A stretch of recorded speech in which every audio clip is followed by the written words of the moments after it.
This dude here is truly a humble dude. Grind every day, all day.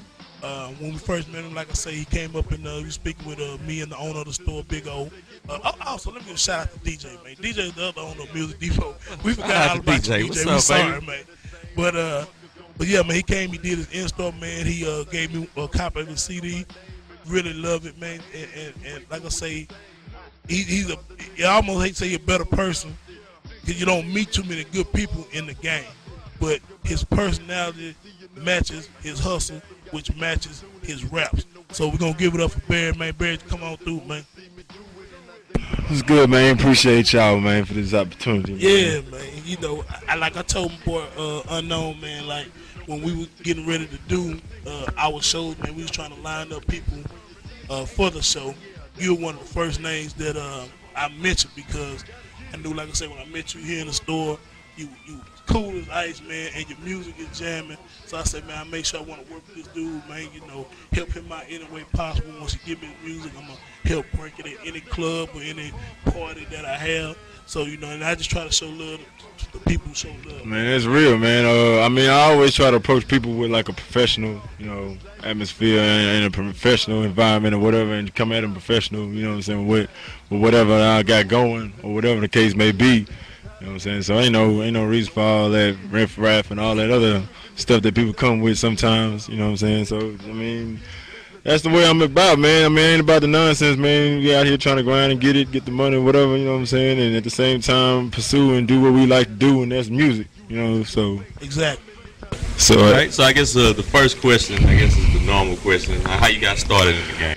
Man, honestly, man, it happened to be like, you know how people say the people you run with, you know, you get caught up in the mix. Well, I mean, like, I've never really cared for music, you know what I'm saying? Like, my family more into sports and all that type of stuff. So, but like the homeboys was always into the rap thing. They was always really trying to chase it, whatever, and all that. And that's kind of how I kind of got grooving into it, you know. First started playing with it. The next thing you know, you might start playing with a program, and then actually I just started like building a passion for it. And that's when I decided to pursue it. Now how long ago was this? Honestly, probably within like the last 3 years, man. Like, I mean, I've always been playing with it for a while, but like when I started playing with the programs and stuff, that's when I really wanted to kind of get a little more information behind it, you know what I'm saying, and try to like pursue it seriously as far as like actually doing production and actually really trying to, you know, be respected and, you know, for doing this music type stuff. Now, to hear you say that, man, it's kind of amazing because you really have a polished sound. You know, a lot of times you have guys who come in the game, and it takes them a minute to really get well-rounded as far as, like, I mean, you know, a lot of people out here, I'm just tell you the truth, man, want to rap but can't really rap. Now, they might have a passion to do it, but it's actually, it's an art to it, man. You got to learn, you know, how to rap bars and sections. You know, you got to know how to count music. You know, a lot of people count music, yeah, man. You got to know when to rap on beat. You know Exactly. So when I first heard of your music, man, and this was the first mixtape, The Motivation, Barrett, my big fingers on the way, I'm trying to put that up. When I first heard it, I was like, damn, you know, this sound really polished, man, you know, because up until then, you know, I hadn't heard nothing from you. But Yeah. a lot of times, man, when I get stuff from new artists, to be honest with you, man, I'm listening to it, and I'm listening for the faults. You know, Yeah. I'm trying to see where they messed up. And to be honest, if I'm be real with you, I'm gonna say, hey, man, this here was good, but you need work on this. You know what I'm saying? So, but when I heard that, like, damn, you know, this really could have been 8 albums. You know what I'm saying? So, I really, you know, want to give you props for that. Appreciate it. One of the next questions we want to ask, like, what part of Houston you from, man? Man, I'm actually originally from Corpus Christi. Okay. You know, so that's where I was born at, and then we ended up moving out here into, you know, Greenspoint. You know what I'm saying, holding down in Greenspoint ever since like middle school, and basically like the reason we moved out here is because you know, we had some family out here. Everybody was going to school out here, and they, one of my uncles, he had to leave. So he wanted to get his mama a house. So basically we was all staying together. So he just kind of moved everybody together. Okay. And that's how we kind of all just ended up in this situation over here. And ever since, it's just been grinding the H all day. I mean, this is what I know. So. Any influences that influence your music? Man, I mean, I've always kind of been like a middle of the road type of cat. Like, I always kind of listen to everything. Of course, you know, I mean, you got to say the UGK is the H-Town stuff. Pimp C. Yeah, I mean, you always got to say that type of stuff. I kind of started opening my ears up to different stuff because I know my household we always used to listen to like blues, you know, BB Kings and the Sade's and stuff like that. And I used to jam, you know, Sade like crazy. So I mean, I don't know. It's funny because I grew up kind of like an R&B-ish type of cat, but then like I went away from it. Like I can't even really jam R&B no more, man. I don't know why. It just don't stand the deck. Like I don't know. I can't mess with it. But like man, it's just I'm open to stuff, man. But I'm always Southern rooted, man. So I'm always Southern rooted. All right. Now, being you know, you say you've been in the game about 3 years, man. Who have you had the privilege of working with?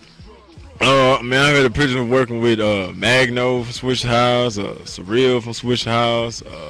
I just linked up with Flip, Chico from Young Problems. I ended up messing with him back in the Gap. Man, I'm just a couple people, man. I can't. I mean, I'm still working, man. That's the I guess the most popular names right now. I mean, and think about that too. A lot of times, man, them dudes that don't fool with a lot of newcomers, man. So you know that must, you know, and like I said, I think that goes with your work ethic and the fact that you can actually flow. That make these people want to get down with you. And that's another aspect that I always try to carry with the professionalism, because you know when you talk to some of these people, they might look at you like, or they may be like, okay, you ain't talking no money, you ain't talking nothing, right, or whatever the case may be.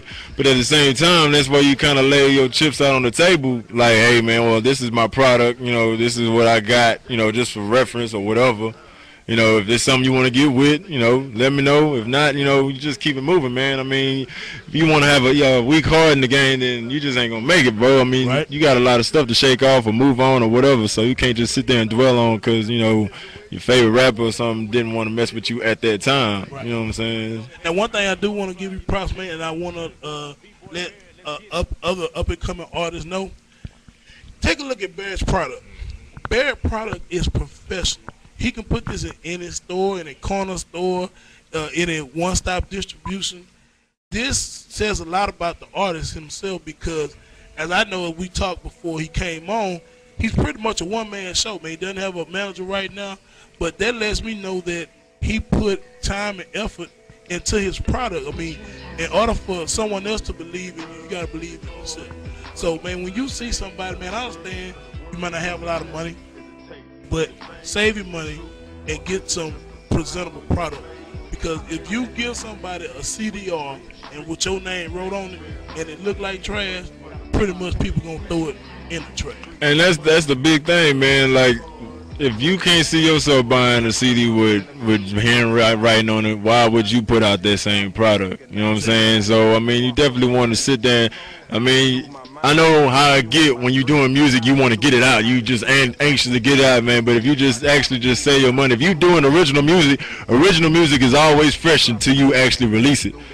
So, I mean, just save your money, man. Get the product right, man. And then just, you know, put your budget down into it. And just go right from there and just hustle, man, you know. So I guess that's a good segue into what is your opinion of what a game is right now, rap game? I mean, it's obviously to a point where everybody has a blueprint structure of what success is or what success should be, you know, at least from a commercial standpoint. And I guess some of the things that kind of disappoint me sometimes as a fan of music is when I hear like newcomers or something like that, they so-called, the phrase is shopping a hit, you know what I'm saying, or something. You know, they go with a sound that's just kind of like what's kind of buzzing right now, as opposed, you know, to something that's just true to them. So I think that's one of my little pet peeves. I mean, it is what it is. The game is, you know, it is what it is. So, but I mean, that was one of the issues that we talked about on our first show, was that I call it microwave music. You know what I'm saying? Yeah. Like, we don't need the next key one. You know, if you want to do that style of music, where they say jig music, dance music, come up with your own track, man. You know, don't do something exactly the same thing as him, because they gonna chew it up, they gonna regurgitate it, or they gonna shit it out. Exactly. And that's exactly what's gonna happen. But if you're original with your stuff, that tend to last with people a lot longer, and they'll support you. Exactly, because like, for example, like I know I went to a couple of shows, different stuff. You know, you see different artists come up there, do different things, and like, you know how people get on the mixtape circuit, you know, get somebody's other track and show them that, hey, I can wreck it too. You know, I've heard cats, you know, even go to the point where they just rapping the same format style of the artist, you know what I'm saying, that originally made the song. And it's just like, man, all you basically did was you change the lyrics. You got the same flow, same, you know, you're not individualizing yourself as an artist. You just basically just flowing over the track. So, and that happens a lot too with whatever the hot new song is and the instrumental come out, like the oldest track, for example. You know, you probably got 100,000 different versions of exactly. You know what I'm saying? Exactly. But, you know, and then like I say, we DJs, man, so we kind of know how the game entail as far as you trying to get your name out there. But just be a real and true to yourself, man. I'm telling you, we don't need another Jay-Z. We don't need another Kanye West. We don't need another Scarface. We need the next you. If you bring it on your stuff, people gonna like it. That's why we got new artist Barrett.